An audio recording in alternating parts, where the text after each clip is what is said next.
Well, Mark, it's early. What did you see out there that you liked, and what did you see out there that you didn't like? I saw two good teams. Two teams maybe a little better than I expected.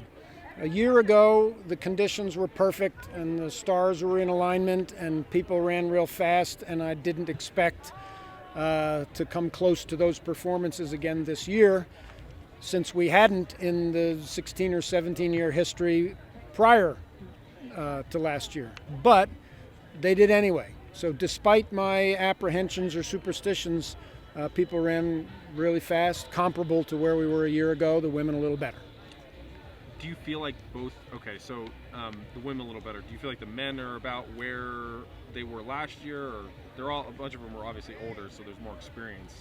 The men are about the same 5 deep and a little better at 6, 7, 8, which are your backup people if something goes wrong in the front 5. So I think it's a little better team. Have you talked to them about either team about goals this year and what you expect or what you hope, or do you not really bring that up until? You'd be surprised how little we talk about that. I don't have any pep talks or rah-rah speeches in me. They know what's on the line. They know the kind of work it takes, and they know that rah-rah stuff lasts 20 or 30 seconds and then there's 24 minutes to go. So no, they know the task at hand. They know who the opponents are. They look in each other's eyes in early July and kind of make an agreement and go to work. Were there any surprises for you in today's races? Let's see. Immediately to mind, Ryan Forsythe looked really good. He would not have been a contender for our top 7 a year ago, and he looked like it today. Who else? Freshmen, both the 2 freshmen that ran unattached today, Johnny Dressel and Joe Klecker, they look good enough that we'll have a difficult decision about their red shirt now. Connor made a big step. I think of the returning varsity guys, Connor Winter came down almost 30 seconds from a year ago.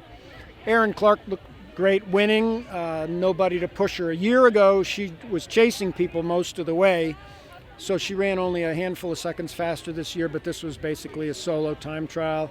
Maddie Ohm, right behind her, looked good. True freshman Danny Jones had a great race and had a lot left in her. She was deliberately careful on this course today, coming from sea level and different climatic conditions. Yeah, lots of good stuff today. How do you feel about the women overall? Obviously, this is a different year and a different team, but how do you feel about them where they are right now? They're quite a bit ahead of last year's team. They're ranked second coming into today. I'll guess because of some performances of some other teams around the country this weekend, they'll probably drop a little bit, but they're much better than a year ago, and they can be high on the podium come late November. What's the biggest difference from a year ago? Is it just experience? Is it more talent on the roster overall? Better summer of training? There's a little more talent, and there's another year of experience, and a good solid summer, and synergy. You know, they're all making each other better. So put all those things together takes a big step for them.